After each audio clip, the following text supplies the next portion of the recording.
Woohoo! Come on. Where's the energy? Woohoo! There you go. Welcome.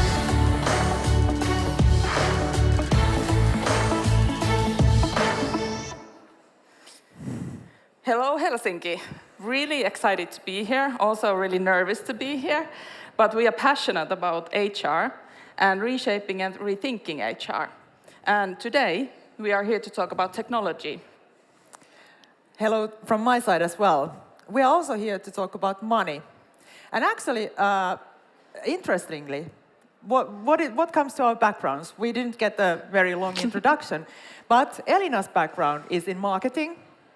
She's now become a full-blown HR technology professional. My background is more like a normal. I'm from educational sciences. I'm one of those recovering HR directors you have heard about. And nowadays, I'm an HR transformation professional. You never know where you end up, right? So this is our journey. And we are here because we have gone through very much thick and thin during our HR careers. We are here to help you to really kind of try to give you some insights on how to talk about money and how to get your own money, because we never have enough, right? So, think about yourselves as customers. When you want to buy something, if you want to do something, you are pretty quick, you're anxious, you want everything to go smoothly, you don't want to use too much time. You are a demanding customer, right? I'm sure you are. When we talk about the employee experience, we should think about also how the employees are our clients and customers, and to adapt some kind of customer thinking in HR. Think about multi-channel. If you go to car service, for example, you get an SMS saying that, please bring your car. You get an SMS saying, yes, your car is ready. Think about the employee experience. How often employees are getting these kind of automated messages about things they need to do? I'm sure that there is still time, work for us to do. Think about different channels, like mobile, emails, we get a lot of those, chatbots, whatever, phone calls even. Some people get those still. Think about the different channels and that employee wouldn't need to think about where to go with the issues. Sometimes they are really, really stressed and don't know where to go, whether it's finance, is it HR, is it who is taking care of this travel claim, whatever. So, let's continue. Let's go a little bit deeper into this thinking. We know that many functions, IT for example, they are really, really clever in guiding those requests to right place. You as a HR lead, I as a former HR lead, and nowadays something else, consultant, we know how much experienced and also expensive HR specialists get these requests daily, day in, day out. What is my vacation balance? What is like, whoa. Can you check my salary? Is it correct? And so forth. You as a HR lead, think about how much you want to use that person's time. Or would you like to have somebody that is working on level -1, meaning that there's a human being, that is a chatbot or a robot, taking never vacation, having never salary issues whatsoever, being totally happy, working tirelessly with those 1,000 questions, ooh, where do I get my paycheck, for example? So you might think that the touch points to the employee quite often happen via IT or office or somebody else. Actually, HR owns 60% of these touch points, according to studies. And that's quite a huge amount. So the more we own of those touch points, the more we can actually affect what happens when there is a touch point to the employee. However, out of all of those touch points, 13% are critical, and manager actually owns 95% of those critical touch points. Susanna will get back to that, what's critical touch point later on. But as an HR professional, at least I'm thinking, why do we give that power to manager while we work so tirelessly answering all the questions, even the tedious ones, and we have 60% of those moments that we can affect the employee's life? Why do we give 97 of those critical touch points to the manager? Why don't we as HR get on board to technology like pretty much any other function has nowadays?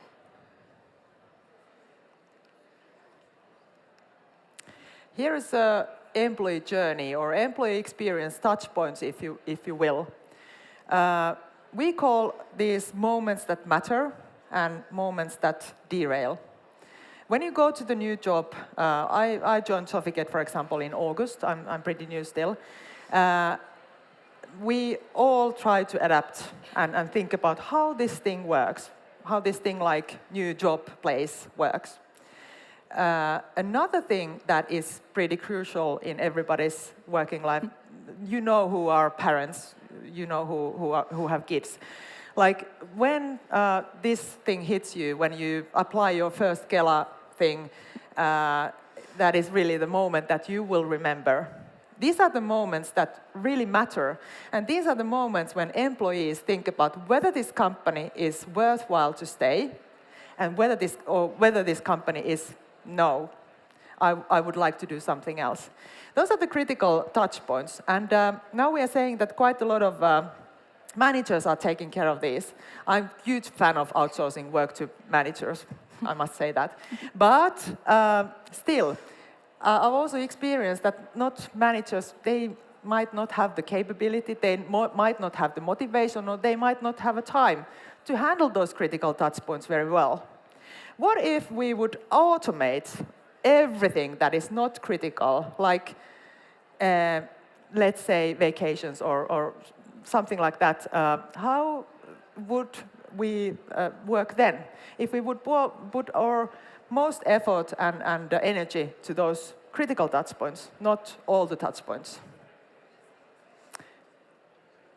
We will give you some ideas on how to do that and how to design. So you will love this. This is HR thing. We talk about capabilities here. Wake up, everybody. Capabilities. That's the stuff we know. So think about the employee experience framework as different capabilities. And these capabilities are the ones that kind of gives you this kind of employee experience thinking. Not HR processes, not HR services, not HR models, it's employee experience and how to design that one. And we at Sofigate, we have kind of thought very much about this, and we have figured that actually the capability thinking is the one that helps us meet the expectations of the employee. Design the processes such that they will be responsive, focused, and deliver efficient services. And to match that with automation, robotics, and HCM that we, of course, everybody have, we need to have some HR master data system helping our lives. This is also the transformation of thinking that we were in the beginning saying we want to rethink and reshape HR to turn the sort of view from HR and talk about HR services to the actual employee experience or service experience, the similar thing. And again, with employee, we mean anyone. So we are employees. Manager is an employee. The blue collar working in production is an employee. So whoever, top management, leaders are employees. So whoever we talk about here, let's transform the experience from thinking of HR services and what do we serve them, or what is important to them, what do they want to know, what are the services that they need in terms of us, helping to run the business.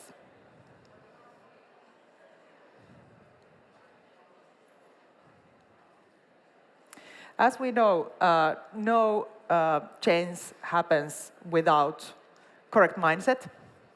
So you need to start from people. Think about how people need to behave differently. If we think about this HR world and the works that we go every day, how much do you think that you are using time for admin work from your work time? This recent study says that actually HR is spending 57% of their time on admin work. And that includes also those experienced and expensive senior HR people. So this is not taking into account which role people are. This is like general figure, average.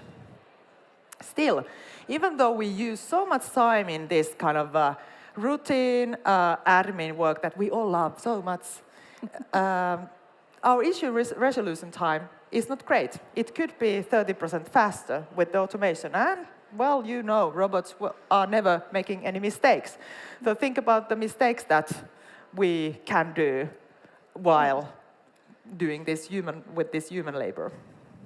And when you think about money, that 50%, 57% that we save out of the admin work, or maybe we can't put it down to zero even with robots and automation, but still, that's quite a bunch of money that we save, which we can then use for something else, which would make more sense for the business. Now when we see at these figures, employee satisfaction can be up to 30% higher.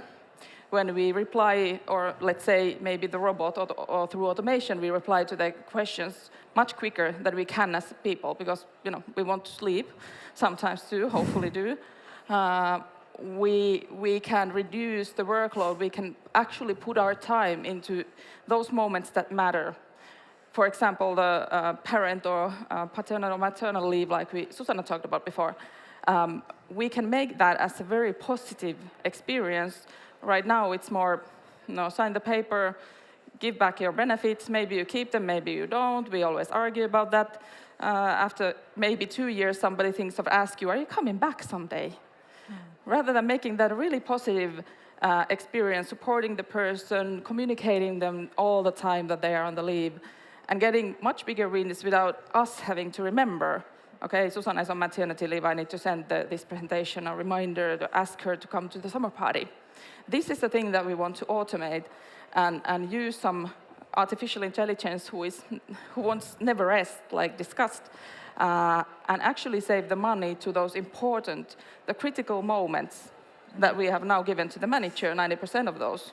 Maybe we want them back. Maybe we want to give some of the work, but not necessarily to manager, but maybe to the robot. But keep some of the work that we previously thought maybe it's the manager for those critical and really important moments in all of our lives. And also to avoid those errors, which can cost up to over $100.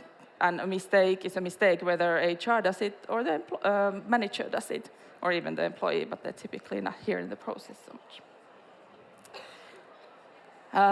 All of you have HR systems, most likely, at least I'm guessing, core HR systems, and that's a really important part of utilizing technology, but it's not the only part. So we typically in HR sort of underutilize still the robotics, AI, and automation, of course.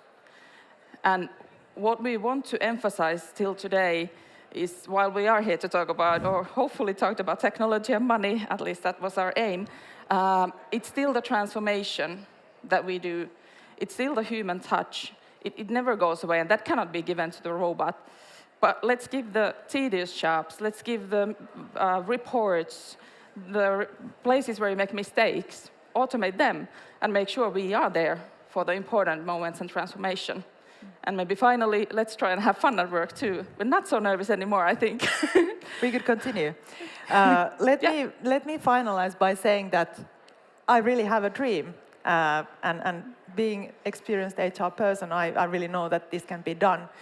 But my dream is that my team would never, ever feel frustrated again about too much routine work, too much admin work, too much hassle. And I would like to have my employees also to be really, really happy when they don't need to spend too much time in finding those things they want to know. But have fun at work. Absolutely. That's the most important one. Thank you, everybody.